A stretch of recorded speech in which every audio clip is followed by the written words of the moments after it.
네, 샬롬. 신년 말씀 집회 셋째 날에 오신 우리 지체분들을 환영하고 축복합니다. 또 오늘도 부어주실 또 하나님의 은혜를 기대하면서 우리 찬양으로 하나님께 영광 올려드리도록 하겠습니다.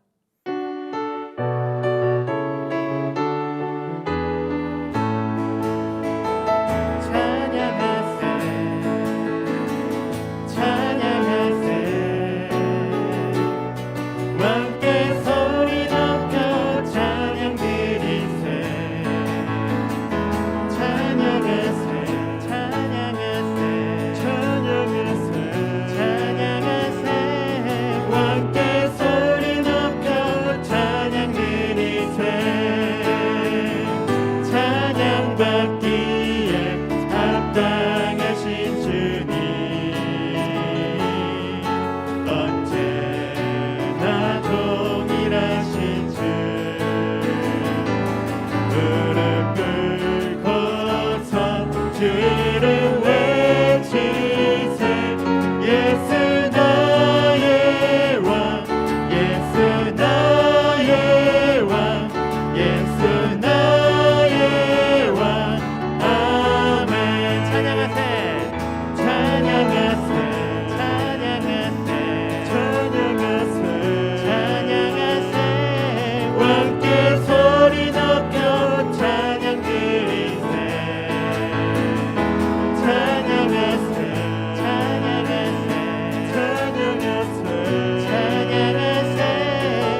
높이 들고 주 이름 찬양 존귀와 영광 모두 주 예수님께 영광의 주님 찬양하세 죽으시고 부활하신 만왕의 왕 두 손을 높이 들고 높이 들고 주 이름 찬양 존귀와 영광 모두 주 예수님께 영광의 주님 찬양하세 죽으시고 부활하신 만왕의 왕 다시 한번 두 손을 높이 들고 두 손을 높이 들고 주 이름 찬양 존귀와 영광 모두 주 예수님께 영광의 주님 찬양하세 죽으시고 부활하신 만왕의 왕 죽으시고 부활하신 만왕의 왕 죽으시고 부활하신 만왕의 왕 우리 하나님께 영광의 박수 올려드립시다. 할렐루야 주님의 찬양받기에 합당하십니다. 할렐루야 주님을 찬양합니다.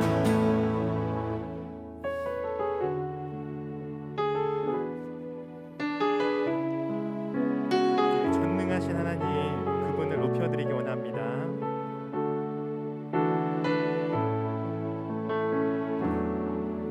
전능하신 나의 주 하나님은 능치 못하실 일 전혀 없네. 우리의 모든 강구도 우리의 모든 생각도 우리의 모든 꿈과 모든 소망도 신실하신 나의 주 하나님은 우리의 모든 괴로움 바꿀 수 있네. 불가능한 일 행하시고 죽은 자를 일으키시니 그를 이길 자 아무도 없네.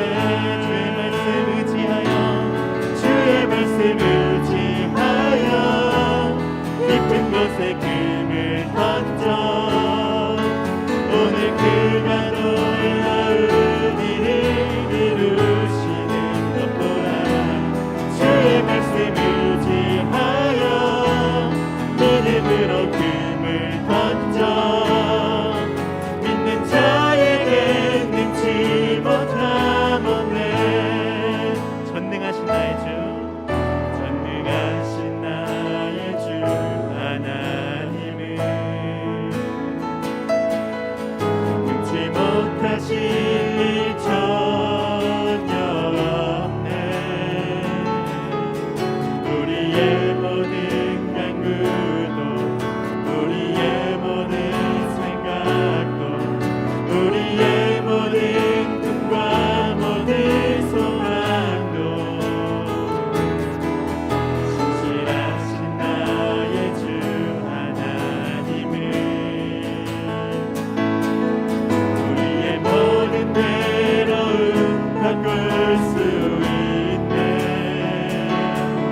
우리의 모든 꿈과 모든 소망도 신실하신 나의 주, 신실하신 나의 주 하나님은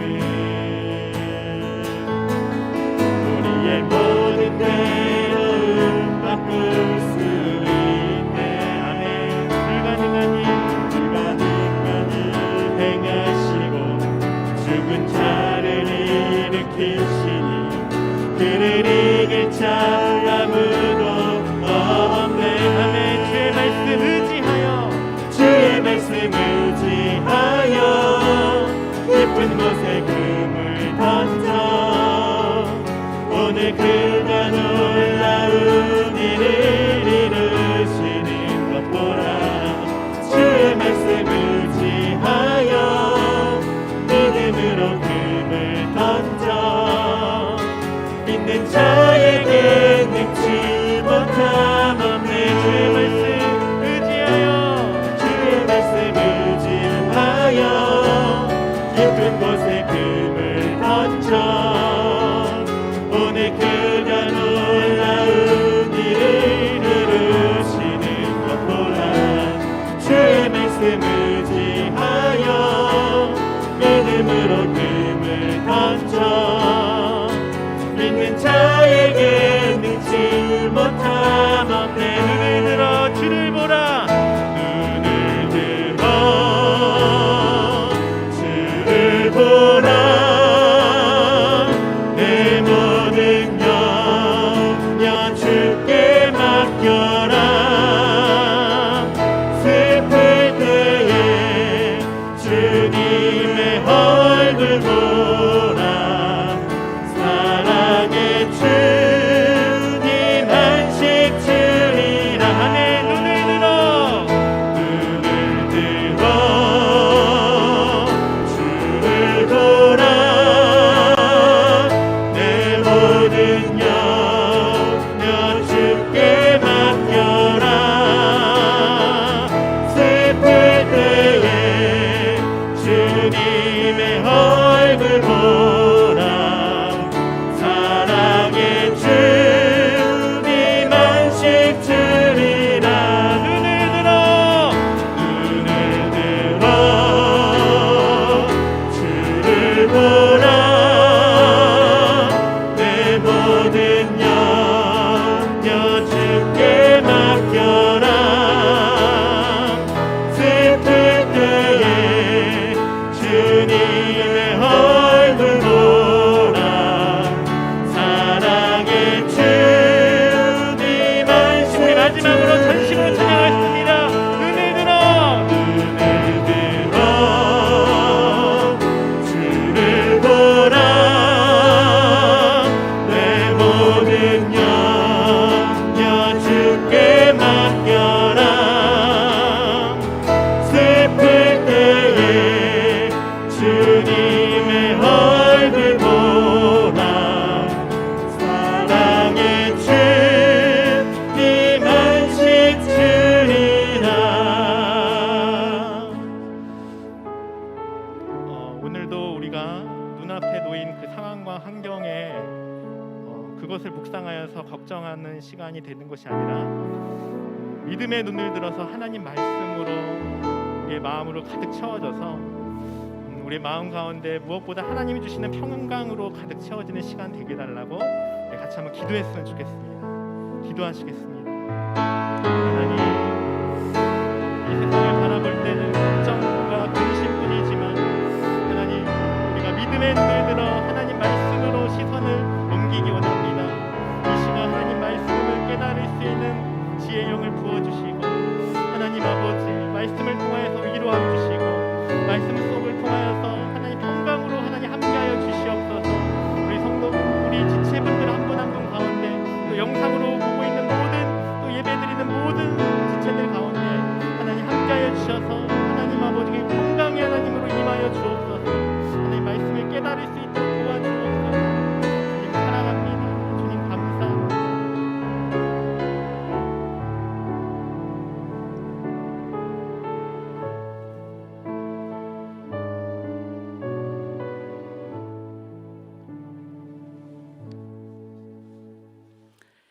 우리의 소망과 기쁨이 되시는 하나님 아버지, 작년 한 해는 혼돈과 흑암의 터널을 지나온 것 같습니다. 새해를 맞이하면서도 여전히 잠잠하지 않는 많은 확진자로 세상이 마비된 것 같은 환경을 보며 두렵고 떨리며 마음마저 빼앗긴 것 같은 나의 연약한 모습, 그래도 우리는 하나님을 믿는 주의 자녀란 신분으로 환경의 너머에 계신 주님을 만나며 의지할 수 있고, 더 확실한 깨달음은 세상과 사람들을 자유롭게 대면하며 만나지 못하여도 우린 살아계신 하나님, 우리를 도우시고 인도하시는 하나님을 늘상 대면하며 만날 수 있고 기도할 수 있고 음성을 들을 수 있음에 연약하고 힘없는 저희들에게 큰 힘과 위로가 됨을 감사드립니다. 세상 소망 사라져 가도 주님의 사랑은 끝이 없으니 우리는 참 기쁩니다. 이쯤에 말씀 집회로 예수님의 산상순 이야기로 우리의 마음을 채우시는 주님, 이틀 동안 들으면서 하나님은 늘 우리 양심에 성령으로 친히 말씀해 주시는 축복의 통로임을 깨달으며 잘 듣고 순종으로 행동하며 살게 인도하소서. 오늘 3일째 말씀을 듣기 원합니다. 말씀을 준비하시고 전하시는 우리 목사님을 강건케 하시고 성령 충만한 가운데 지치지 않는 영으로 함께하여 주시옵소서. 대면 예배와 온라인 예배를 드리는 우리 지체들, 가정 가정에도 성령님의 임재 가운데 큰 은혜로 채워주시길 빌며 새 시대 새 교회로 거듭나게 하실 예수님의 이름으로 기도드립니다. 아멘.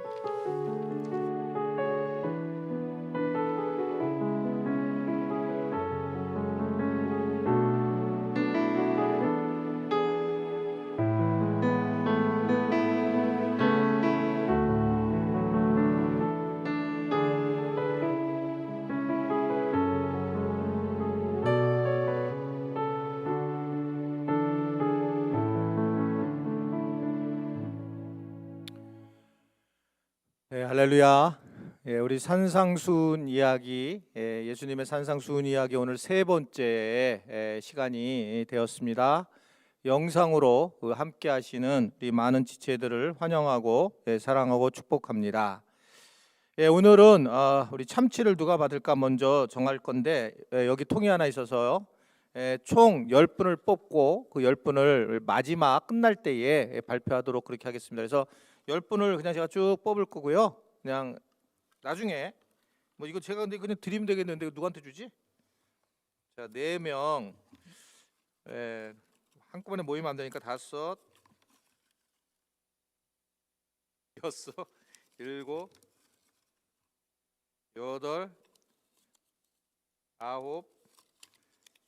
자 10분 설 목사님 가지고 가세요. 네, 오늘 10명 이게 뽑았는데 요거는 이따 우리 끝날 때 아마 명단이 나갈 거예요. 그래서 명단을 여러분 보시면 함께 그래도 그냥 즐겁고 웃는 시간을 가지시면 되겠습니다. 오늘 그래서 우리 3일째가 돼서 첫째 날, 둘째 날은 선교사님들이 인사를 했고, 오늘은 제가 특별한 손님을 초대를 했어요. 이 선물도 특별히 추첨을 해가지고 여러분 요새 트로트가 핫하죠. 트로트. 그래서 트로트 가수님이 제 이번에 우리 산상수훈 이야기를 듣고 제발 좀 똑바로 해라. 그래서 그 트로트 가수님을 오늘 잠깐 소개를 하도록 하겠습니다. 장향희, 우리 같은 장씨입니다. 장향희님을 소개합니다. 어떠셨어요? 오늘 그 이번에 산상수훈 이야기하고 굉장히 맞는 그런 이야기입니다. 어느 목사님이 올려주셨는데. 너무 오늘 우리 산상수훈 이야기의 말씀과 맞아가지고 오늘 이렇게 함께 나누게 되었습니다. 산상수훈 이야기 이제 세 번째 시간입니다. 그래서 오늘은 마태복음 5장, 6장 넘어서서 7장에 대한 말씀을 하게 될 것이고, 내일 이제 마태복음 5장 뒷부분과 특별히 용서에 대한 말씀을 내일과 모레 전하게 되는데, 정말 제가 이렇게 오늘 준비하면서 굉장히 너무 좋아서 이렇게 용서를 하는구나 저도 깨닫는 시간이 되어서 감사를 드려요. 사실은 이 부분은 저희 아내가 많이 도와줬어요. 아내가 이 책을 읽고 저에게 서머리도 해주고 또 너무 좋다고 우리 교인들하고 나눴으면 좋겠다 이렇게 생각을 해서 저도 이제 그걸 정리하면서 이렇게 봤더니 정말 오늘 이 용서에 대한 부분들은 굉장히 이게 그냥 용서가 되는 게 아니고 이런 어떤 성경적인 방법이 있구나라는 것을 깨달았기 때문에 그래서 내일하고 모레는 영상도 바로 우리가 그냥 남겨서 올려드리려고 그렇게 생각을 하고 있고요. 근데 이제 이 산상수훈 이야기를 원래 라이브만 하기로 했는데 근데 여러분들이 계속 이것을 볼 수 없는가 너무 빨리 또 많은 양이 지나갔다고 그래서 다음 주 수요일 날 새벽에 이 우리가 산상수훈 이야기 1, 2, 3을 그렇게 진행을 하려고 합니다. 수요일 날 그래서 오전에 일찍 올려드릴 테니까 다시 듣고 싶으신 분들은 그때 들으시면 되겠고요. 또 1인 성전 기도회도 금주까지 하게 되는데 교인들이 이렇게 오시는 모습을 보면서 진짜 뭉클뭉클합니다. 그래서 이건 큰 뭐 이렇게 교회가 애쓰는 게 없어도 되니까 여러분들이 이제 추워서 또 좀 못 나오신 분도 계시긴 하지만 어떻든 매번 이제 우리 1인 성전 기도회 오시는 분들을 보면서 감동이 있기 때문에 설 명절까지 또 한 번 더 영장을 하려고 합니다. 그래서 다음 주 또 그 다음 주도 그냥 오셔서 기도하실 분들은 기도하시면 되겠습니다. 여러분들 그렇게 잘 이해하시면 감사하겠습니다. 이제 우리가 마태복음 7장에 대한 말씀을 보려고 합니다. 자, 우리가 산상수훈 이야기의 이번 핵심은 어렵게 이 방법을 해석하려고 제가 생각한 게 아니라 저도 이것을 영상으로 올리지 못하는 이유는 좀 독특한 상황에서 어떤 독특한 눈으로 이 산상수훈을 보고 있기 때문에 혹시나 해서 제가 이걸 갖다가 영상으로 바로 올리지 않는 게 좋겠다 생각을 하게 되었습니다. 왜 그러느냐? 제가 첫날 둘째 날 계속 말씀을 드렸지만 너무 성령님의 우리가 은혜를 받는다라고 하는 게 성령님을 알겠는데 우리 안에 어디에 임재를 하는지 어떻게 하는지가 구체적이지 않았던 그런 생각을 하게 되었고 늘 저한테 굉장히 고민이 되는 부분은 그럼 성령님이 우리에게 임하시게 되고 하나님의 본질성을 보게 될 때에 하나님은 사람과 사람을 통해서 일을 하시는데 성령님은 그러면 뭘 통해서 임재를 우리에게 일하실까 이런 고민을 빠지다가 양심이라는 단어를 이제 만나게 돼서 제가 주일 설교 때도 이 양심에 대한 말씀을 몇 번 전해드렸고 그 양심에 대한 부분은 결국 성령님의 자리라는 것을 알게 됐고 성령님이 우리의 양심을 통해서 일을 하신다라고 성경을 보았더니 너무나 많은 부분이 성령과 양심이 연결되어 있다라는 거였죠. 그래서 아나니아가 땅을 팔 때도 성령을 속이려고 하느냐 양심을 속이려고 하느냐 이런 말씀을 통해서 이 양심이라는 거가 성령님과 굉장히 밀접하게 돼 있고 그래서 우리는 적어도 성령님을 속이지 않는 일은 자기의 선한 양심을 속이지 않는 거라는 거죠. 내가 오늘 이번에 교회에서 이런 섬김을 해야 되겠다라고 마음을 가졌다면 그것을 해야 된다는 거예요. 그건 성령님의 음성이다. 내가 예를 들면 이번에 이런 헌금을 하고 싶다. 그러면 거기서 우리가 여러 머리를 쓰지 않고 그것을 내가 양심으로 받아들여서 하나님신 말씀으로 받아들여서 가는 것이 바른 거다. 그래서 제가 그런 설교를 했던 적이 있잖아요. 처음 먹은 마음이 진짜다. 처음 내가 뭘 하고 싶어 하는 그런 내가 혹시 사역을 하고 싶든지 뭐 또는 물질을 드리고 싶든지 아니면 누군가의 화해를 하고 싶든지 이게 또다시 기도를 할 필요 없이 우리 양심 안에서 그것을 반응하는 것 자체가 정말 중요한 신앙의 방법이라고 말씀을 드렸습니다. 그러면 양심은 뭐로 되어 있었을까? 우리가 그렇게 던졌을 때에 이 양심은 하나님의 양심을 보게 되면 공의와 사랑으로 되어 있습니다. 그러니까 하나님의 공의, 하나님의 사랑. 그리고 우리도 우리가 양심이라고 하는 거가 그냥 양심이 아니라 우리 안에 이 양심은 하나님의 공의와 사랑으로 만나야 돼서 그래서 내일 우리가 볼 말씀은 용서를 할 때에 그냥 용서하는 게 아니라 공의와 사랑을 가지고 어떤 경우에는 이 부분에 대해서 분명히 문제 제기를 해야 될 것이고 어떤 부분에는 우리가 사랑으로 감싸는 그런 부분들로 우리가 양심적으로 용서를 하는 부분도 이 양심을 통해서 해야 된다라는 것을 말씀을 하고 있고 이 양심은 어떻게 보면 바깥으로 난 하나님의 나라의 모습도 있지만 결국은 이러한 우리 양심도 굉장히 팔복을 봤을 때에 우리 안에 있는 이 양심이 하나님의 나라의 임재를 의미하더라. 이런 이제 말씀을 팔복을 중심으로 했는데 너무 길어가지고 막 넘어갔어요. 어제는 좀 여유 있게 했지만 첫날은 그래서 첫날 거는 여러분들이 영상을 다시 다시 보기로 한번 보시면 더 여러 도움이 저는 될 거라고 그렇게 생각을 하게 됩니다. 자, 오늘은 이제 마태복음 7장인데 마태복음 7장을 보기 전에 제가 그런 말씀을 드렸어요. 첫날 시작할 때에 예수님이 우리를 이 세상에 살게 할 때에 아주 쉽게 살게 했을 거라고 말씀을 드렸잖아요.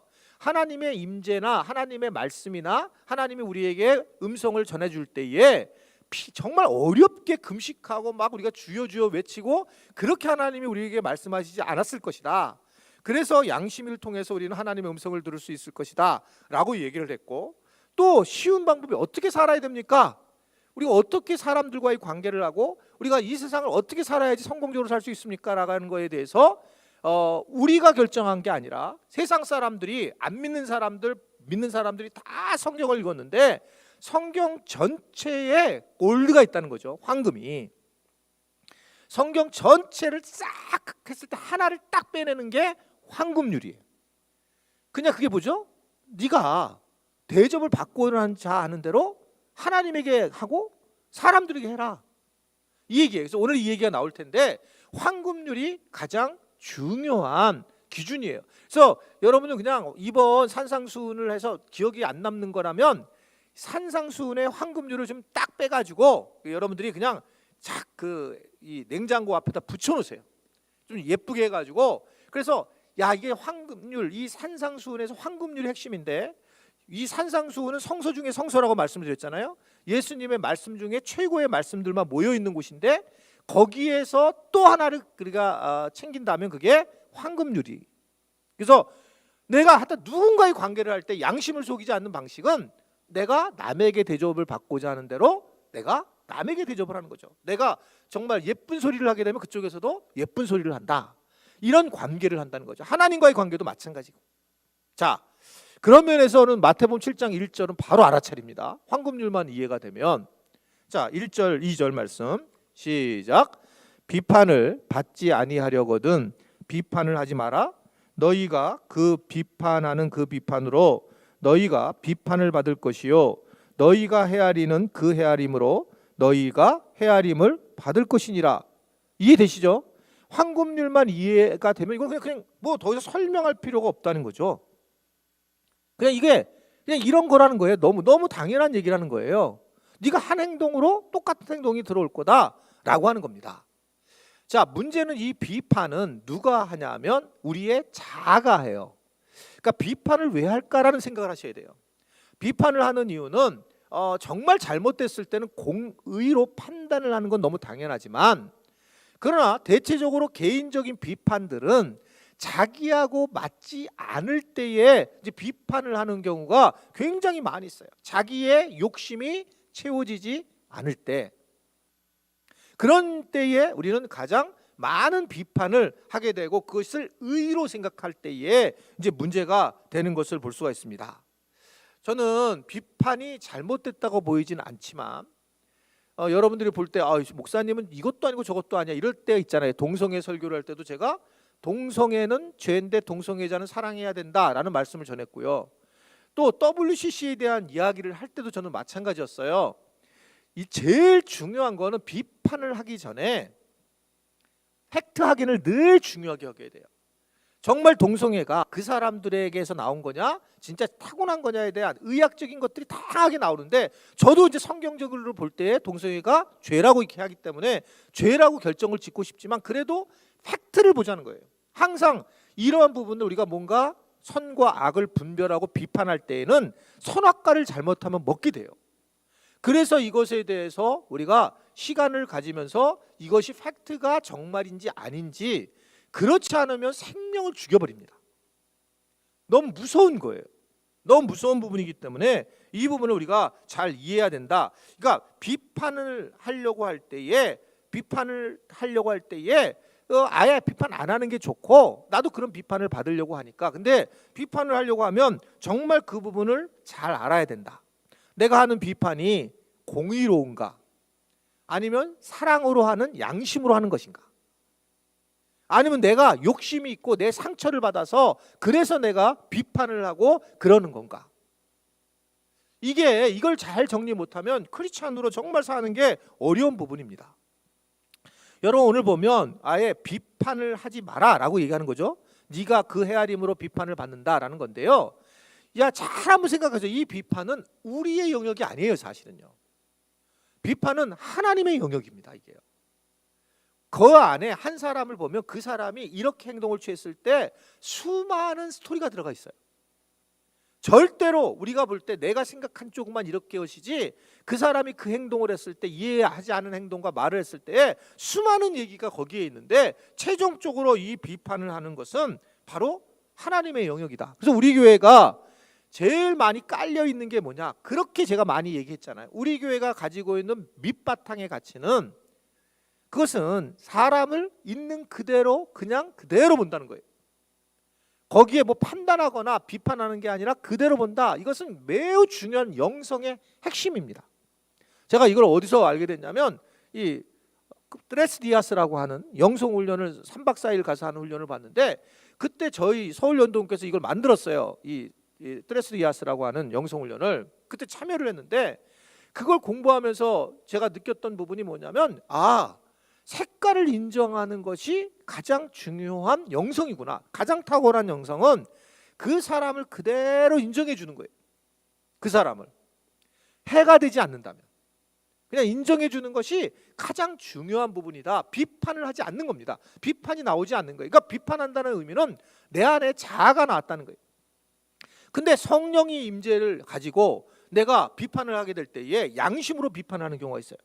자, 이거는 공의로 하는 거냐, 사랑하는 진짜 마음으로 하는 거냐, 이거는 자기가 알아요. 자기 양심이.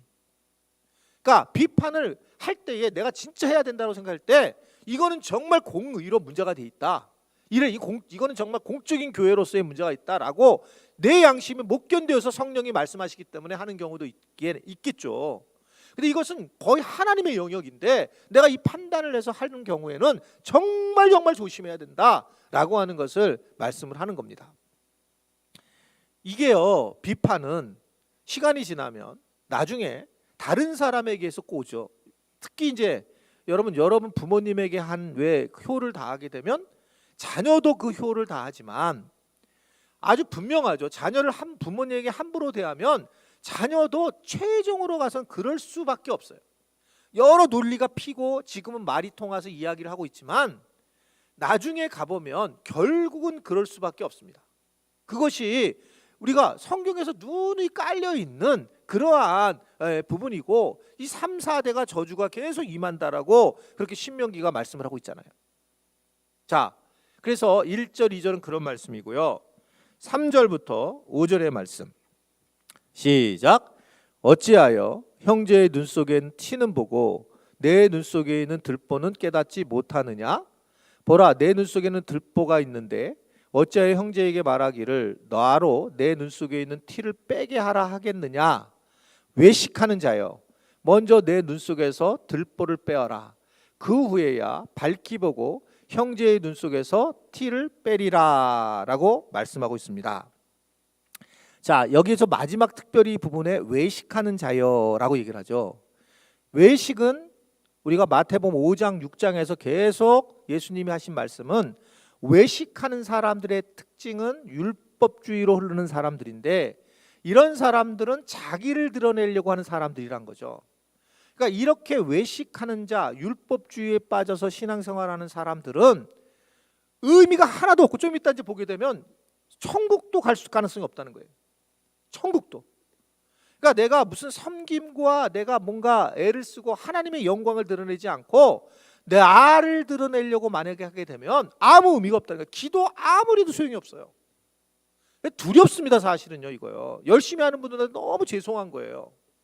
그러니까 열심으로 주일 예배 맨날 주일 성수했는데 이게 의미가 없어지는 거예요. 내가 열심히 하고 사람들이 볼 때 어머, 집사님 권사님 정말 열심히 해요. 교회는 매일 나오는데 지금 교회를 하나님 못 나오게 하죠. 못 나오게 하셨어요. 코로나로. 지금 이제 신앙이 다 드러날 겁니다. 이제 사람들한테 보이려고 할 필요 없이 정말 하나님과 나와의 관계지. 이제는 교인들끼리 서로 만날 기회가 없는 거잖아요. 지금 만날 수 없었어요. 거의 1년 가까이 되잖아요. 하나님이 하셨다고 저는 생각을 해요. 이 일이 왜 그러냐면 오늘 말씀도 뭐라고 하냐면 네 속에 네 눈에 있는 들보를 빼는 게 우선이라는 거죠. 그러면서 외식을 하기 때문에 다른 게 안 보일 텐데 네 속에 있는 들보를 빼는 게 매우 중요하다라고 말씀하고 있습니다. 기억하실 게 있어요. 성경을 보게 되면 여러분 이미 이사야서에서 많이 그걸 봤잖아요. 묵상을 할 때에 하나님의 관심은 하나님의 교회에 있어요. 하나님의 관심은 하나님의 백성에게 있습니다. 하나님은 이스라엘 백성에게 관심이 있었지 아시리아에게 관심이 없어요. 아시리아를 쳐서 그를 진노의 막다기로 그들을 세상에 축복을 줘서 강대국을 만들어서 이스라엘을 쳤죠. 그리고 이스라엘들이 무너졌을 때 그들이 스스로 자기 반성, 자기 성찰을 하게 되면서 하나님 앞에 죄성을 드러낼 때에 하나님은 아시리아를 치고 다시 이스라엘 백성을 세우자. 그러니까 이제 어떤 사건이 우리에게 벌어질 때에 우리가 늘 생각해야 되는 것은 하나님이 나에게 관심이 있다는 거예요. 교회에 관심이 있고 하나님은 하나님의 사람에게 관심이 있어요. 특별히 나에게 관심이 있어요. 내게 어려운 일이 왔을 때 그럴 때에 나를 바라보라는 겁니다. 내 들보를 바라보라는 거예요. 쉽지 않죠. 이 쉬운 일이 결코 아니에요. 왜냐하면 자아가 중심이 되어 있으니까. 욕심이 중심이 되어 있으니까. 자아는 그리고 오늘 말씀도 보게 되면 자기 합리화를 하거든요. 자아는 철저하게 자기 합리화를 하게 되고 자기가 살아남으려고 옳다라고 생각을 하고 그러면서 자기 양심을 보지 않습니다. 성령의 음성을 듣지 않아요. 성령을 무시해버립니다. 성령을 갖다가 근심하게 만들어요. 자아가 그래서 자기 들보가 있는 거, 자기가 들보 있는 걸 못 보고 다른 사람의 티를만 지적을 하고 그렇게 살아가는 그런 모습이다라고 하는 것을 생각을 하는 거죠. 저도 이제서야 좀 아는 건데 제가 이렇게 설교를 하잖아요. 설교를 하면 이건 제가 그렇게 살아가는 사람인 줄 제가 착각해요. 이게 큰 문제예요. 제가 예를 들면 설교를 이렇게 하죠. 양심적으로 살아라. 그럼 너는 양심적으로 사냐? 이랬을 때 자신 없어요. 근데 놀라운 거는 제가 이게 외식인데 내가 이런 설교를 하게 되면 나도 그렇게 살아가는 줄로 생각을 하는 겁니다. 그리고 보니까 성경에서 왜 선생이 되지 말라라고 했는지도 이해가 되는 거예요. 외식적으로 흘러요. 그러니까 내 안에 있는 들보는 안 보이는 겁니다. 내가 말을 하는 순간에. 그러니까 목회자들은 정말 조심해야 돼요. 내가 설교를 했다고 해서 그게 내가 그렇게 살아가는가? 자기 성찰, 자기의 들보를 보는 것이 참 중요하고 우리 모든 지체들이 마찬가지란 말입니다. 그러니까 지금 이 코로나 시대에 교회가 이 정부에 대해서 어떻게 진행을 해야 되고 세상에서 어떻게 진행을 해야 될까라고 할 때에도 관점을 자기의 들보를 보는 게 훨씬 중요하다 말입니다. 문제가 많죠. 정부가요. 진짜 오늘 뭐 열 나가지고 우리 목사님들 만나가지고 내가 막 너무 열을 냈어요. 막 이게 진짜 속상하다. 그렇지만 하나님은 우리에게 관심이 있어요. 교회가 더 회개를 하고 더 교회가 건강해지기를 원하고 교회의 어떤 교회론이 건강한 교회론으로 세워지기를 원한다. 아멘이세요? 세상에 대한 관심이 없으니까 진짜 뭐 정부가 나쁘고 뭐 이쪽이 나쁘고 저쪽이 나쁘고 그거는 하나님은 별로 관심이 없으세요. 하나님의 관심도는 하나님의 사람입니다. 그럼 우리가 자기의 들보를 보는 것이 매우 중요하다. 그렇게 이야기를 하고 있는 겁니다. 개인적인 것도 마찬가지예요. 내게 어려움이 올 때마다 내게 들보가 있는 거 아닌가? 자꾸 비판하고 싶으면 내게 들보가 있는 거 아닌가? 양심적으로 보라는 겁니다. 양심적으로 들보 있는 걸 누가 알아요? 이게요. 자기밖에 몰라요. 외식을 하면 모르거든요. 아닌 것처럼 얘기하면.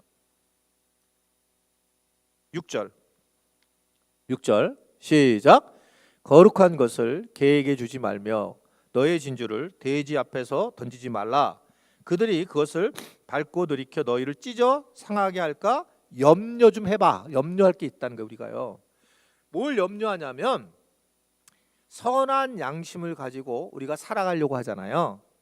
그렇게 되고 성령 충만하게 말씀대로 이제 살아가자고 했다 결정을 하게 되면 놀랍게도 비양심적인 외식하는 사람들이 공격을 하기 시작을 해요. 양심에 가지고 우리가 성령 충만해서 살아가게 되면 비양심적인 사람들이 공격을 하게 되니까 이걸 염려 미리 해야 된다는 거예요. 미리 이것에 대한 부분이 염려하라는 겁니다. 양심대로 살라고 하면 너는 양심 있냐? 자, 오늘 이번에 이 산상수훈 이야기를 듣고 아마 많은 분들이 그 문제에 부딪힐 거예요. 야, 너 양심대로 우리가 살아야 돼. 이렇게 많이 한마디 하잖아요. 예? 그러면 어떤 형제들한테 누구한테 한번 얘기해 보세요. 그러면 양심대로 살아? 너나 양심대로 살아? 이게 무조건 이렇게 공격을 당한다는 겁니다. 던질 수 없다는 거예요. 개나 돼지, 이 진주를 돼지에게 던질 수가 없다는 거예요. 양심대로, 성령이 충만한 양심대로 살아간다는 것은, 이 양심이라는 단어가 어디에 걸리냐면 성령이라는 단어가 이 세상 사람들 내 자신에게 걸리기 때문에 이게 공격을 당하게 되어 있어요. 그러니까 이걸 함부로 얘기하지 말는 거예요. 자기에게 적용을 해야지. 그래, 성령이 임하는 게 내 양심에 있구나. 너 성령이 임하는 거 네 양심에 임하는 거야. 이런 사람들은 무슨 소리야? 성령 충만하면은 방언을 해야 하는 거고, 그리고 기도원에 가서 기도해야 되는 거고, 전도 많이 해야 되는 거고, 물론 다 중요한 겁니다. 이게 안 중요하다는 게 아니에요. 이러한 외적인 행위만을 얘기를 하는 겁니다. 이게 뭐냐면 외식이거든요.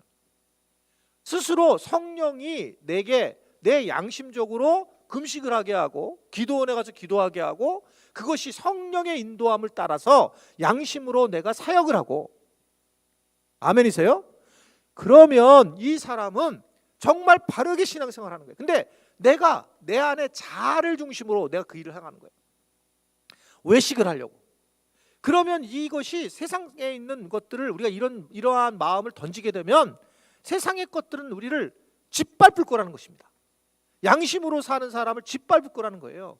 그것이 세상의 모습이다. 그렇게 얘기를 하고 있고, 누가 그러셨어요?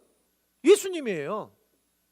여러분, 예수님이 계속 양심적으로 얘기하시잖아요. 예수님의 양심의 최고의 묻는 거 뭐였습니까? 양심적으로 이 얘기를 하시지 말아야 될 일이 있었어요. 아무리 뭐 이 다른 건 몰라도 이 얘기를 하지 마셨어야 돼요. 뭐냐면 예수님이 나는 하나님이다예요. 그거는 하시지 말아야 되잖아요. 이게 예수님이 하나님이라고 하는 것은 그냥 죽이는 거거든요. 요 얘기만 안 해도 돼요. 이 유대인들이 픽대를 낸 게 뭐냐면 지가 하나님이라는 거죠. 지가. 네가 말한 그거다. 그런데 왜 예수님이 굳이 왜 얘기를 했을까요? 예수님의 그 선한 양심이 얘기를 하지 않을 수가 없어요. 하나님 주신 그 성령의 양심이 이야기를 하지 않을 수 없어요. 그리고 결국 십자가를 지시는 거예요. 십자가를 지셨다는 거예요. 선한 양심을 통해서 말씀을 할 수밖에 없었다. 그래서 양심의 기초를 해서 우리가 살아가야 되고, 양심의 기초를 하는 사람들은 세상에서 그렇게 환영받지 못합니다. 하나님의 사람이니까, 진짜 성령의 사람이니까. 여러분들이 그러한 은혜를 꼭 받으시기를 바랍니다. 하나님이 나만 아세요. 내 영을 누가 알고? 하나님밖에 알 사람이 없는 거죠. 하나님의 영이시니까.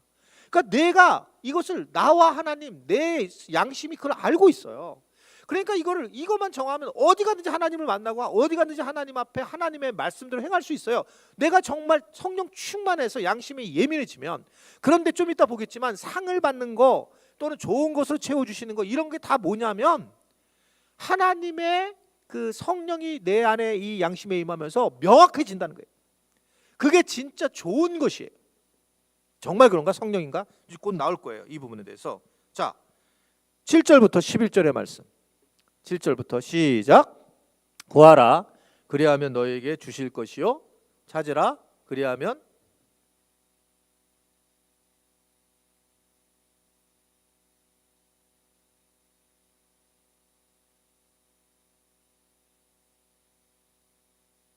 너희 중에 누가 아들이 떡을 달라 하는데 돌을 주며 생선을 달라 하는데 뱀을 줄 사람이 있겠느냐라고. 그래서 너희가 악한 자라도 좋은 것으로 자식에게 줄 줄 알고 하물며 하늘에 계신 너희 아버지께서 구하는 자에게 뭐라 그래요? 좋은 것으로 주시지 않겠느냐라고 그렇게 말씀하고 있죠. 좋은 것. 이게 뭘까? 자,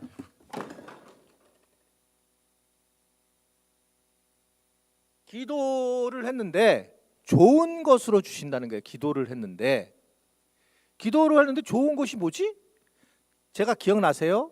산상수훈의 말씀이 병행귀절이 있는데 누가에 있는 평지 설교라고.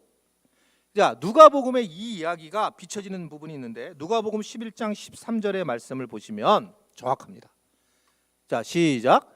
너희가 악할지라도 좋은 것을 자식에게 줄 줄 알거든 하물며 너희 하늘 아버지께서 구하는 자의 뭐를? 성령을 주시지 않겠느냐. 우리는 좋은 거 그러면 무슨 아파트 주시는 거로 생각하는 거예요.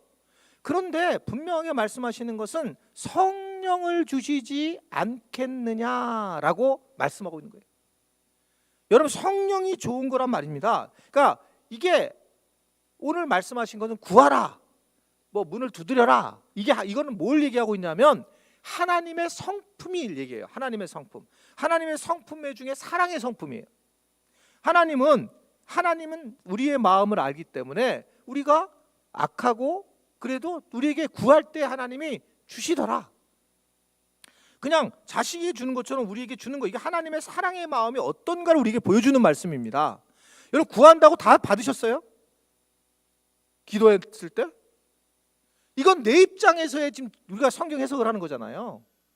하나님의 마음이 어떠냐는 걸 얘기하는 거예요. 하나님은 사실 구할 때 다 주려고 하는 분이다.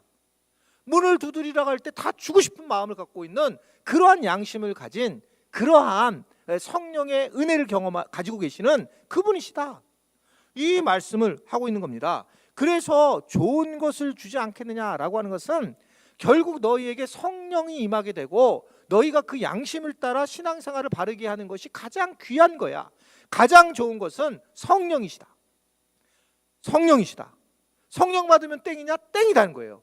그래서 성령 충만 우리의 선배들이 그런 거예요. 성령 충만인데 그 성령 충만이 어디에 임했느냐를 잘 몰랐죠. 성령 충만이, 그런데 성경을 좀 봤더니 우리의 양심에 임하게 됐다는 거죠. 이 양심이 성령 충만해지니까 좋은 것으로 채워지니까 막 뜨거워지고 모든 판단이 지혜로워지고 하나님의 지혜처럼 모든 것을 바라보면서 비판하지 않고, 그리고 남의 티를 보지 않고 자기의 들보를 보면서 살아가는, 할렐루야, 놀라운 일이 임하게 되었다는 것을 말씀을 하고 있습니다.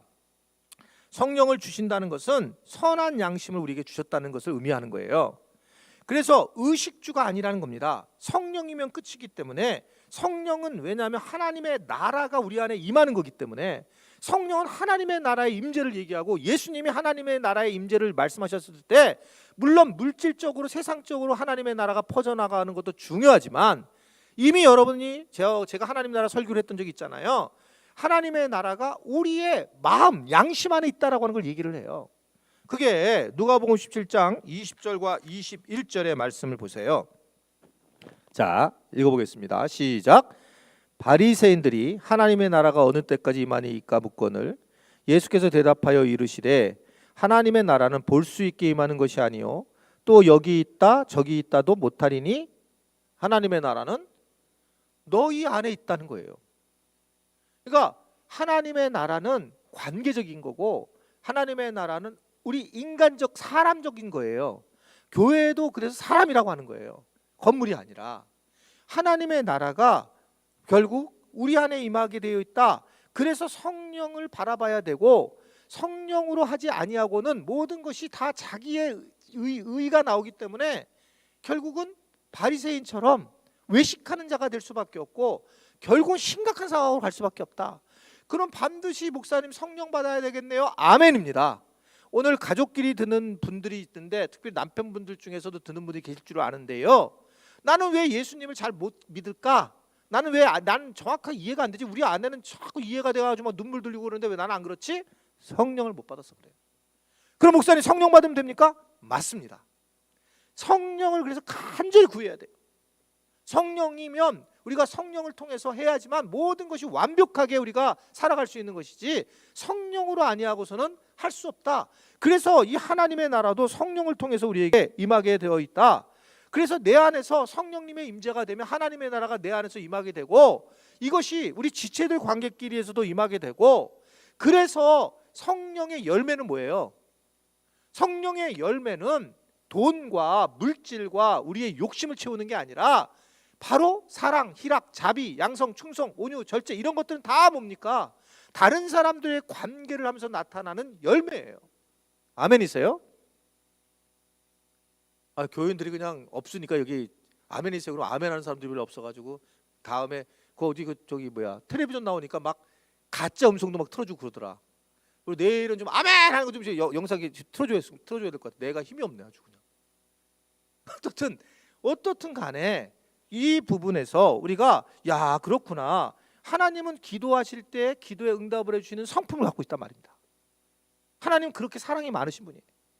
그러니까 악한 아들에게도 좋은 거로 주시려고 하시는 분이시에요. 지금 계속 우리에게 얘기하는 건 관계적이고 성품적인 것을 얘기하는 겁니다. 존재적인 것을 얘기하는데 우리는 계속 두잉을 얘기하다 보니까 이 부분들이 계속 귀복적 신앙으로 흐르면서 바르게 살지 못하고 우리가 바리새인이 되어가는 정말 심각한 상황이 한국 교회에 이루어진 거죠. 이루어진 거예요. 12절 마침내 황금률이 들어왔습니다. 자, 그래서 당연히 이런 상황이 되니까 좋은 거 성령으로 주셨지, 이제 성령을 너희에게 줄 거야, 선한 양심을 줬을 거야. 그럼 이제 어떻게 살아야 되느냐 이 얘기를 하는 거예요. 시작. 그러므로 무엇이든지 남에게 대접을 받고자 하는 대로 너희도 남을 대접하라. 이것이 율법이요 선지자니라. 아멘. 황금률. 자, 에고는 여기서 포인트는 이거예요. 아멘. 내가 이제 내일부터 해야지. 자, 제가 계속 얘기한 게 뭐냐면 에고는 못합니다. 오늘 결단하고 내일부터 못해요. 자기 자아로는. 그러니까 자기 자아는 할 수가 없습니다. 어떤 거로 가능하냐? 성령으로만 가능한 일이에요. 이게요. 성령 충만해야지 가능한 일입니다. 성령으로. 그래서 에고는 항상 걱정과 불안의 자리이기 때문에 말씀드린 것처럼 에고는 걱정과 불안이니까 뭐를 원하냐면 늘상 물질을 원해요. 늘상 물질을 원합니다. 그러니까 그래서 이 성령이 임하게 되면 우리가 갑자기 물질에 대한 걱정과 염려 그런 상황이 되는 거예요. 안 주셔도 돼요, 목사님. 물 내가 엎었더니 저기 와서 잊어버렸잖아. 그래가지고 성령은 그래서 우리가 알아야 될 부분들은 바로 결국은 성령을 받아야지만 다른 사람과의 관계를 할 때도 진짜 완벽하게 우리가 양심적으로 해 나갈 수 있다라고 하는 것을 말씀을 하고 있습니다. 성령은 어떻게 받느냐? 기도를 통해서 성령을 받는 거고, 그리고 성령을 받은 사람들은 하나님의 음성이 또렷해지기 시작하고 양심을 통해서 내가 저 사람을 저렇게 하면 안 되지 라고 깨닫기 시작한다는 겁니다. 그래서 성령 받은 사람들은 굉장히 이성적인 사람이 되는 거예요. 비이성적인 사람이 안 됩니다. 되게 이성적인 사람이 되는 거예요. 바른 하나님의 법칙 안으로 들어가서 이렇게 이야기하면 이렇게 들어오는 거지, 이렇게 생각한다는 거예요. 근데 우리는 성령을 충만한 사람을 제일 무서워했잖아요. 이상한 모습을 보이고. 성령 충만한 사람은, 성령 충만한 것이 양심에 의하게 되면 그 양심을 받은 사람은 정말 이성적인 생각을 갖고 내가 이렇게 행동을 하면 이 사람은 이렇게 해주지. 이게 황금률이에요. 이게요. 그러니까 성령 충만한 사람은 훨씬 더 하나님의 창조 안에서 그걸 순응하고 가는 사람들. 근데 우리는 저도 마찬가지. 저도 그런 시간을 너무 많이 보냈잖아요. 영적으로 제가 목소리가 큰데 제가 예전에 얘기했을 거예요. 제가 그 성령 충만함을 받으려고 제가 폭포수 밑에 가가지고 막 주여를 갖다 한 100번은 넘게 해가지고 피를 통하여야지. 막 그때는 이 목사님들이 이 소리가 통한다고 그래갖고 제가 막 목을 그때 막 쉬게 하려고 목을, 왜냐면 쉬게 한 목소리가 지금 생각하면 얼마나 웃기는 얘기예요. 그게 성령이 충만한 목소리라 가지고 막 목을 쉬게 하려고 막 그랬던 기억이 있어요. 그걸 그렇게 배웠어요.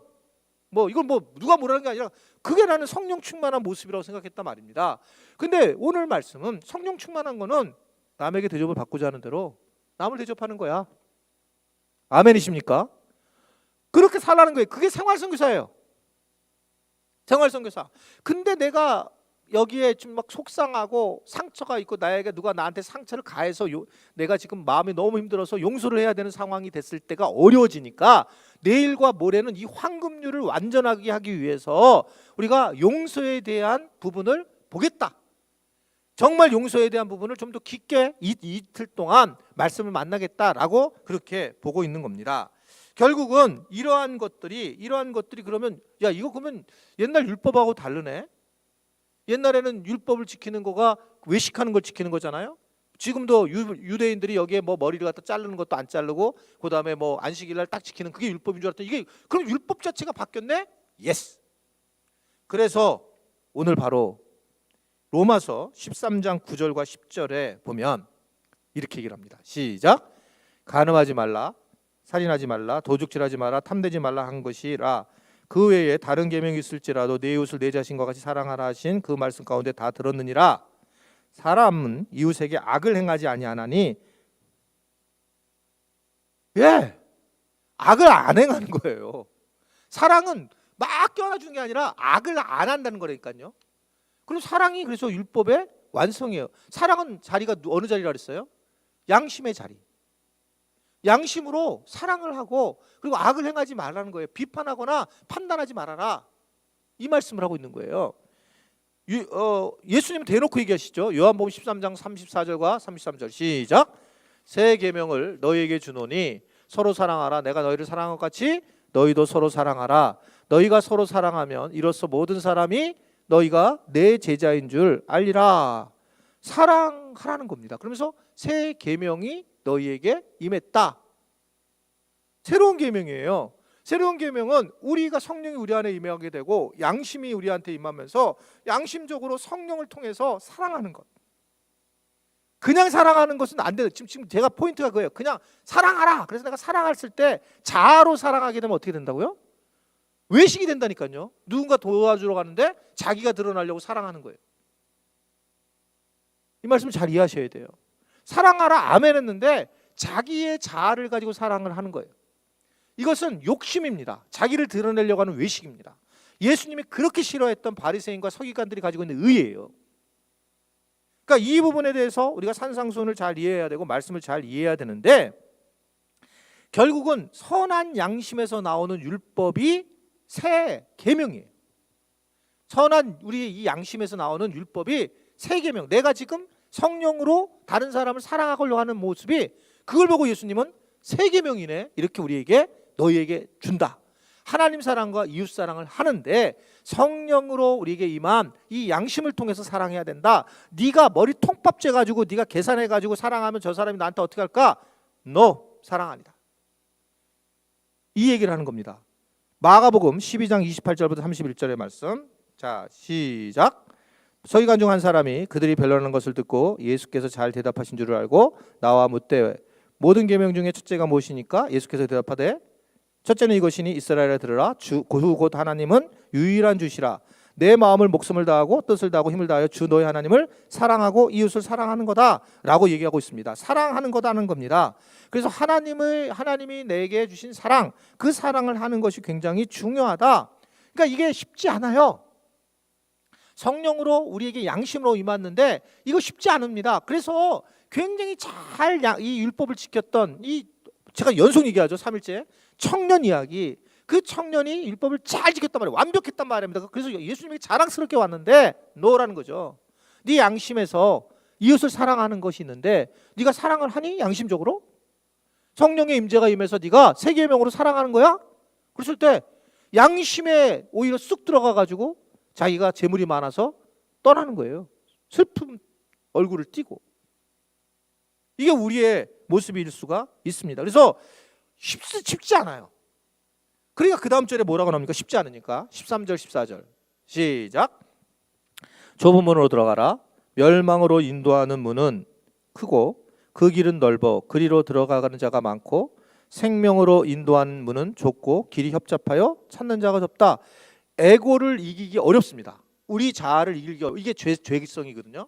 우리의 에고를 이길 수가 없어요. 그러니까 자아는 자기 위해서만 사는 거고 성령님은 양심을 통해 이웃을 위해 살아가는 것인데 이게 힘들단 말입니다. 여러분 이 양심으로 우리가 문을 사랑하는 것은 굉장히 좁은 문이다. 그러니까 이 욕심을 내려놓고 이렇게 살아가는 건 힘든 문이고 찾는 사람도 없고 바로 이걸 예수님은 어떻게 얘기하고 있냐면 십자가를 지는 길이다 라고 우리에게 말씀을 하고 있습니다. 여러분 예수님이 하신 말씀을 기억하면 딱 이해가 돼요. 예수님이 십자가를 딱 지고 나고도 누구든지 나를 따라오려거든 자기 십자가를 지라는 거예요. 십자가 힘든 일이란 말입니다. 예수님이 내가 화평을 주러 온 게 아니라 검을 주러 왔다라고 말씀도 이해하셔야 돼요. 쉽지 않다는 겁니다. 우리가 신앙생활에 나가는데 이러한 대가를 지불하는 거가 어렵다는 겁니다. 그런데 이런 대가를 지불하는 사람들이 하나님의 영광을 드러내는 사람들이요, 바로 예수님의 제자로 살아가는 사람들이다. 이런 말씀을 하고 있는 거예요. 이런 말씀. 그러니까 정말 조심해야 돼요. 게다가 특별히 오늘 그 다음 절 보세요. 15, 16절 말씀. 시작. 거짓 선지자들 삼가라. 양의 옷을 입고 너희에게 나오나 속에는 노작질하는 일이라. 그들의 열매로 그들을 알지니 가시나무에서 포도를 또는 엉겅퀴에서 무화과를 따겠느냐라고 말씀을 하고 있습니다. 이게 거짓 선지자들이 문제라는 거예요. 왜 그러면 우리는 이렇게 바리새인 같은 성향이 됐고 외식하는 자가 됐고, 내가 얘기한 것처럼 왜 만약에 뭐 성령 충만할 목소리가 쉰 것처럼 해야지만 이래야지만 영적으로 굉장히 충만한 사람으로 볼까? 거짓 선지자 때문에 그랬어요. 거짓 선지자. 진짜 그래서 여러분 목회자를 정말 잘 만나야 돼요.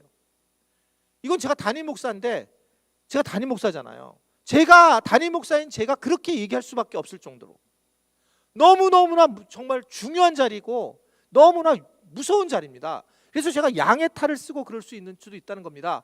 그래서 교회에서 이렇게 저는 지금 요 사이에 오래된 교인들이 정말 귀하다고 생각해요. 왜냐하면 그분들은 저의 열매를 본 사람들일 거예요. 아, 저분은 조금 성깔이 있지만 그래도 이런 부분은 이럴 거야 라고 생각하는 분들인 거죠. 왜냐하면 오늘 말씀도 그 열매를 통해서 알 수 있다는 거예요.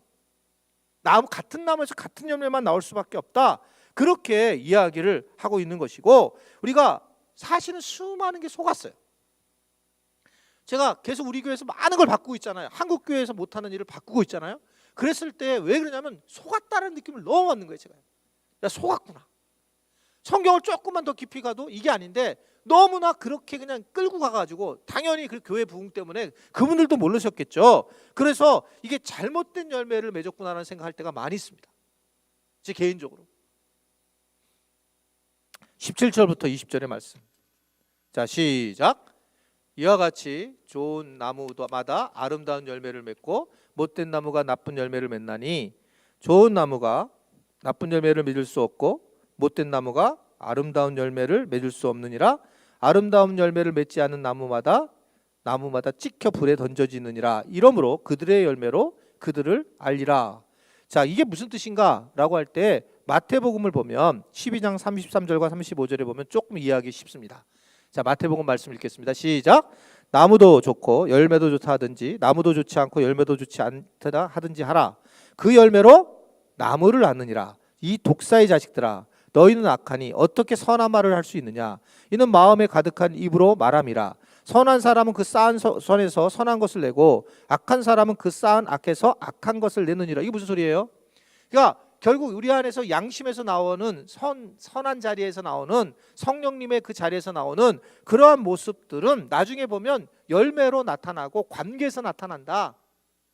말로 나타난다. 다른 사람에게 원하고자 하는 대로 원하게 행동을 하는 사람들이야. 그런데 내가 막 믿음이 좋아가지고 내가 기도를 유창하게 하고 막 기도를 오래 하고 막 전도 몇백 명 하고, 물론 중요한 얘기라고 그랬잖아요. 그런데 그것이 드러나는 경우에서 외식되는 경우가 너무 많다라고 하는 것을 말씀을 하고 있고, 결국 우리에게 가장 커다란 문제는 우리가 이 양심을 가지고 살아가야 되는데, 양심이 뭐로 되어 있다고 말씀드렸냐면 바로 공의와 사랑으로 되어 있어요. 그래서 이 양심을 어떻게 열매라고 하는 것은 어떻게 했냐면 언제 공의를 행하고 언제 사랑으로 행하느냐, 이 부분이 매우 중요한 하나님의 음성이에요. 이 부분이, 그러니까 내일 볼 말씀입니다. 용서를 할 때에 그냥 사랑하는 거냐 아니면 공의로 행하는 거냐, 그것이 양심에서 잘 이루어져야 되는데, 이게 하나님이 맡기신 것들에 대한 것을 예를 들면 우리가 이런 거죠. 누군가 그 식량 하는 그 학자들이 얘기를 하잖아요. 전 세계 전체 식량을 보게 되면, 이렇게 나눠준 걸 보게 되면 전 세계에서 먹고 남을 만큼 된대죠. 그런데 선진국에서 그걸 가지고 우리나라 같은 경우죠. 먹다 보니까 음식물 쓰레기를 버리게 되고 아프리카 사람들은 굶어 죽는다는 거예요. 하나님이 보실 때는 똑같이 나눴다는 겁니다. 이거예요. 전체에 나서 전체가 잘 먹게 살려고 하는데 이게 몇 개의 나라들이, 특별히 그러한 큰 나라들이, 성진국들이 그걸 먹고 가난하게 사람들을 굶어 죽이는 겁니다. 자, 이거를 아는데 가만히 있을 수 없다는 거예요. 그랬을 때 이런 부분에서 우리 청년들이나 젊은 사람들이 공부를 해서 이런 부분에서 고쳐나가는 공의, 이런 것은 매우 중요해요. 이거를 모른 채 하고 내가 나만 좋으면 좋겠지, 나만 잘 살면 되지, 나도 뭐 내가 월급 많이 타니까, 이런 부분에 대해서 심각한 문제가 있다라고 하는 걸 얘기하고 있단 말입니다. 그러니까 이거에 대해서 예수님은 분노하셨어요. 자기만 알고 나만 지금 내가 뭐 어렵지 않으니까 코로나 시간에 뭐 우리만 문제 없으면 되지, 이러한 공의가 없는 것. 제가 계속적으로 주변 교회를 섬기고 도우려고 막 그러잖아요. 주변 교회. 그래서 제가 이제 뭐 오늘 사실은 이제 뭐 교인들한테 뭘 보내려고 하다가 이제 못했는데, 이번에 여러분 이 집회 때 헌금은 제가 그렇게 말씀드렸잖아요. 우리 주변에 있는 교회 그 목회자들, 개척교회 목회자들, 저는 계속 보내줘야 된다고 생각을 해요. 그분들한테 보내고 싶어요. 그분들에게 그냥. 그래서 여러분들이 헌금을 해주신다면 그것은 이번엔 전액을 다 이 주변에 있는 분들에게 나눠줘야 돼요. 우리 교회는 지금 재정적으로 그 문제가 없어요. 그런데 지금 30명, 50명 교회는 그냥 교인이 반차작도 안 돼가지고 거의 지금 전멸하고 있어요. 많이 도와줘야 되는데 아주 못하는 교회들은 어쩔 수 없는 거지만, 미자립은 지금 어느 정도에 된 교회들이 다 무너지고 있는 거예요. 그분들은 아무것도 지금 어떻게 할지는 몰라요. 특히 우리 교단 외의 교회들이 더 도와드리려고 하니까 여러분들이 헌금을 해주시면 그것은 그냥 주변에 있는 저 어려운 교회들에게 좀 나눠주고 싶어요. 저는 계속 그런 마음이 있어요. 저 안에 공의가 있어요. 제가 개척한 사람이잖아요. 개척했을 때 얼마나 외롭고 힘든지에 대해서 제가 스스로 경험했기 때문에 그냥 마음을 누군가가 나눠주는 것만으로도 굉장한 힘이 돼요. 만약에 뭐 안 하고 싶으면 안 하시고 지금 양심으로 그냥 하세요. 그러시면 헌금을 해주시면 그것을 그렇게 사용을 하려고 그렇게 생각하고 있어요. 자, 예수님은 공의로 살지 않고 자기 부를 키우는 사람에 대해서 어떻게 생각하느냐? 자, 이제 21절과 23절. 자, 시작. 나더러 주여 주여 하는 자마다 천국에 들어갈 것이 아니요 다만 하늘에 계신 내 아버지 뜻대로 행하는 자라야 들어가리라. 그날에 많은 사람이 나더러 이르되 주여 주여 우리가 주의 이름으로 선지자 노릇을 하며 주의 이름으로 귀신을 쫓아내며 주의 이름으로 많은 권능을 행하지 아니하였나까 하니, 그때에 내가 그들에게 밝히 말하되 내가 너희를 도무지 알지 못하니 이 불법을 행하는 자들아 내게서 떠나가라. 성령이 충만하여 양심적인 사람은 하나님의 뜻을 따르는 사람이라 했잖아요. 하나님의 뜻을 따르는 사람들은 천국인데, 근데 욕심을 하게 되면 거짓 선지자가 되는 거고, 욕심을 갖는 자들은 결국 불법을 행하는 자들이고, 오늘 예수님 말씀은 이 불법을 행하는 자들을 내가 모른다는 거예요.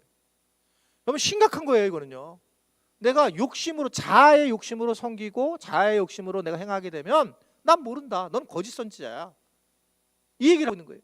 성령을 받고 네가 양심을 가지고 공의롭게 살아가야 된다는 거예요. 물질도 공의롭게, 네 가족만, 네가 미래만 준비해 놓은 게 아니라 이거를 어떻게 하면 다른 사람들에게 다 내가 갖지 않고 하나님의 뜻 안에서 이걸, 물론 다 드리라는 게 아닙니다. 잘 조절을 해야 되고 그래야 되지만 내가 너무 많이 갖고 있다, 이거 예상보다 심각한 문제라는 거예요. 자기 양심이 아실 거예요. 어느 누구도 몰라고 내 양심에서 내가 너무 많이 갖고 있다, 그걸 아실 거예요.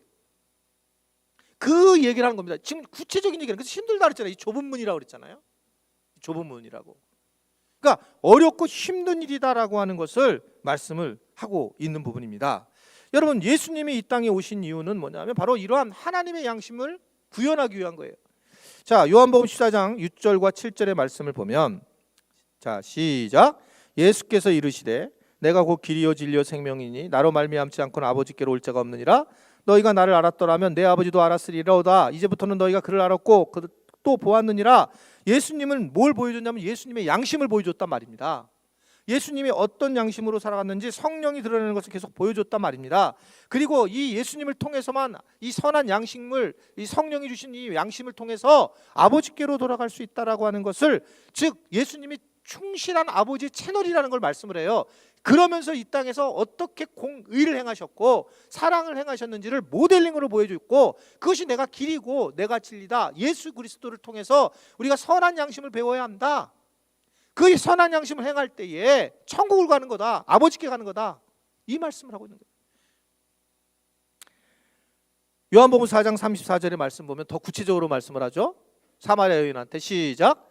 예수께서 이르시되 나의 양식은 나를 보내신 이의 뜻을 행하며 그의 일을 온전히 이루는 이것이니라. 예수님은 인자, 사람의 아들이라고 스스로 말씀하셨습니다. 근데 우리와 같이 양심의 길을 가신 거예요. 그런데 양심의 길을 걸으셨는데 양심의 실천이 뭐냐? 바로 우리의 밥이라는 거예요. 그래서 이 양식과 마찬가지다. 결국 우리가 이 세상을 하나님의 나라로 만들어 나가는 과정 중에 하나님의 공의와 우리가 하나님의 사랑을 우리가 양심에서 이 일을 행하게 된다면 하나님의 나라를 만들어 나가는 중요한 방법이라고 하는 것을 우리에게 전해주고 있습니다. 이것이 우리가 밥을 먹는 것과 같고, 밥을 먹듯 양식을 먹듯 실천을 해야 된다. 하나님의 뜻대로 행해야 된다라고 하는 것을 우리에게 전해주고 있는 거예요. 24절. 자, 24절 말씀 시작. 그러므로 누구든지 나의 이 말을 듣고 행하는 자는 그 집을 반석 위에 지은 지혜로운 사람 같다. 이번에요 목사님 산상순 이야기 너무 좋았어요. 이 사람은 틀렸어요. 그거를 오늘 진행한 게 아닙니다. 이번 산상순을 통해서 내가 내 양심을 보았고 내 양심을 보았더니 성령의 인도하심을 받지 않고 있습니다. 주여, 내가 죄인입니다. 내가 이제 양심대로 성령의 은혜를 경험하고 양심대로 실천하며 살아가겠습니다라는 사람이 지혜로운 사람이다. 구체적으로 그렇게 오늘 말씀을 하고 있는 거예요. 그런 사람은 흔들리지 않을 거라고요. 세상이 코로나가 와도 흔들리지 않아요. 내 양심으로 바라보고 있기 때문에. 그러면 죽으면 죽는 거고 살면 사는 사람이 되고 세상이 감당할 수 없는 사람이 되는 거예요. 25절 27절의 말씀. 자, 거의 다 왔어요. 시작. 비가 내리고 창수가 나고 바람이 불어 그 집에 부딪히되 무너지지 아니하나니 이는 주초를 반석 위에 놓은 까닭이요 나의 이 말을 듣고 행하지 않는 자는 그 집을 모래 위에 지은 어리석은 사람 같으리니 비가 내리고 창수가 나고 바람이 불어 그 집에 부딪힘에 무너져 그 무너짐이 심하니라 라고 말씀을 하고 있습니다. 말씀을 많이 읽었어요. 신앙생활이 오래됐어요. 그런데 양심은 없어요. 누구냐? 바리새인입니다. 기도를 많이 했는데 이웃에 대한 섬김은 없어요. 자기 것만 챙기고 그냥 신앙적 행위는 많이 해요. 바리새인입니다. 그것은 자기 양심이 알아요. 그럼 양심이 선한 양심을 가지려면 어떻게 해야 되느냐? 성령을 받으라는 거예요. 성령을 제발 받아라. 예수님 부활하신 후 성령을 좀 받아야 된다. 성령. 이 말씀을 하는 이유가 성령으로 아니하고서는 우리가 우리의 양심을 자기 자아로 또 듣게 되거든요. 그렇게 되면 우리를 돌보는 일 것밖에 하지 않고 우리는 두렵기 때문에 이 재물이 많은 고로 슬피 울며 가는 것 같은 부자 청년의 삶과 똑같다라고 하는 것을 얘기하고 있고, 성령님이 아니하고서는 예수님을 진짜 주인이라고 하지 못한다.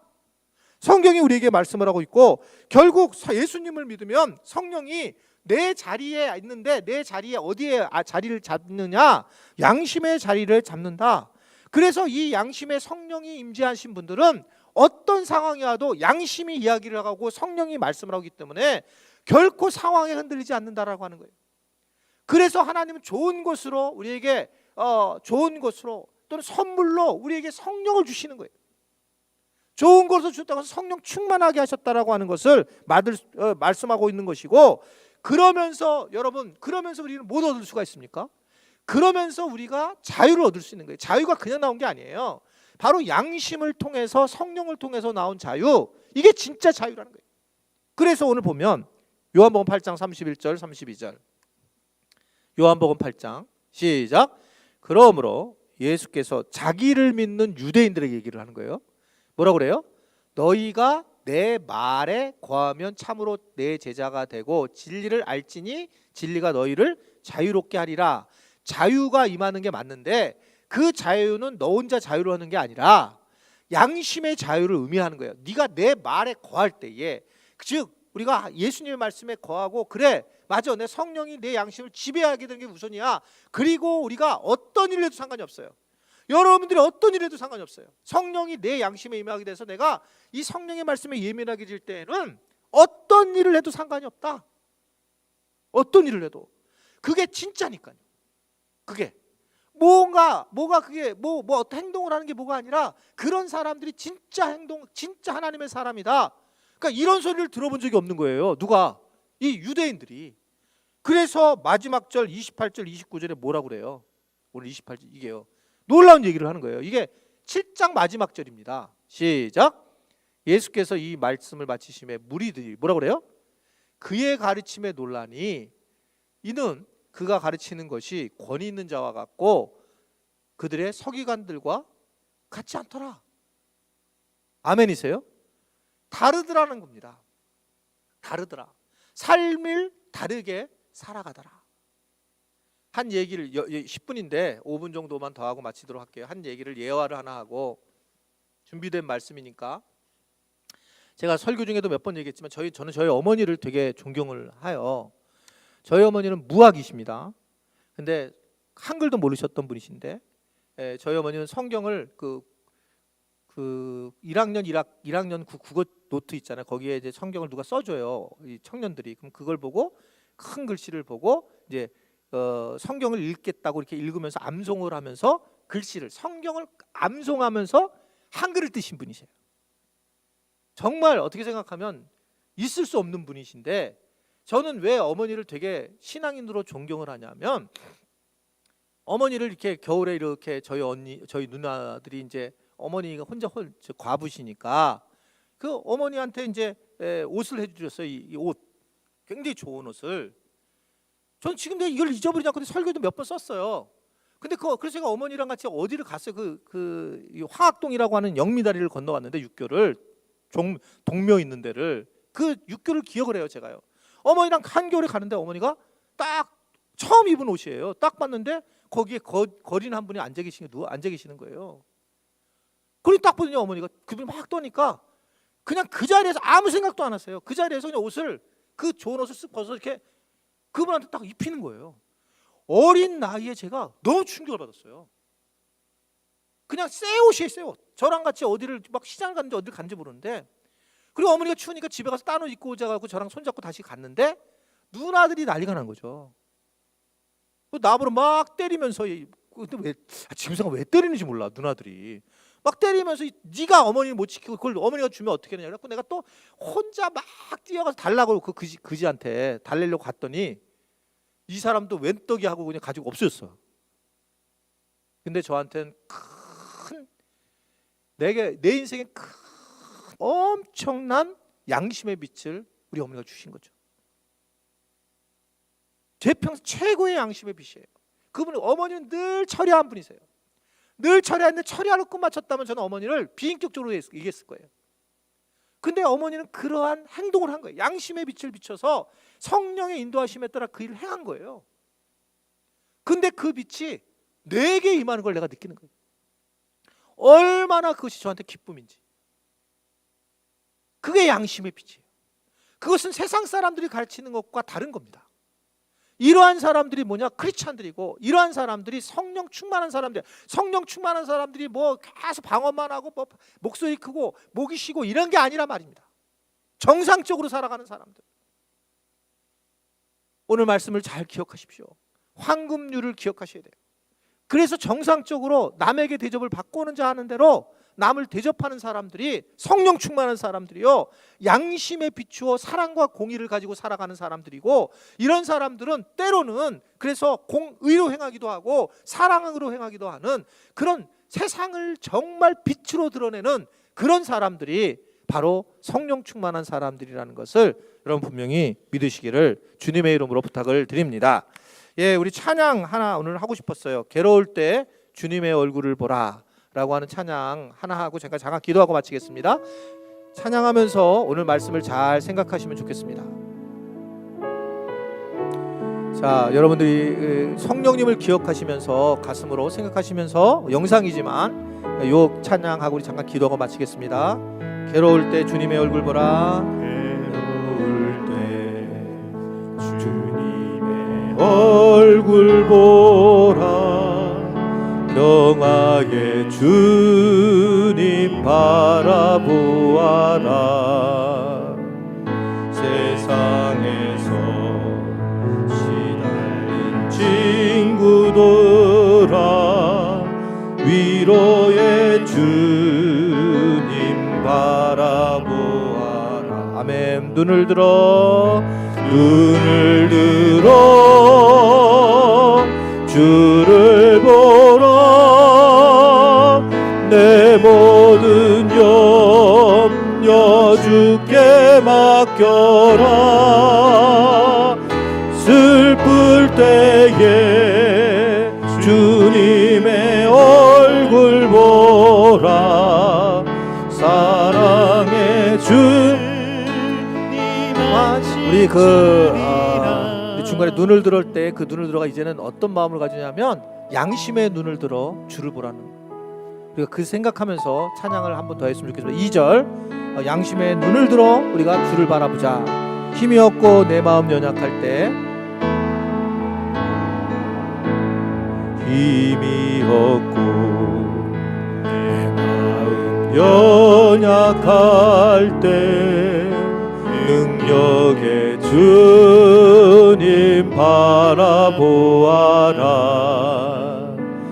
주의 이름 부르는 모든 자는 힘주시고 늘 지켜 여러분 우리의 양심의 눈을 들어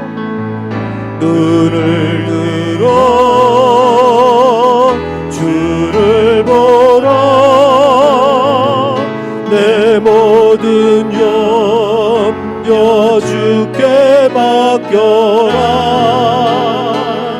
슬플 때에 주님의 얼굴 보라 사랑의 주님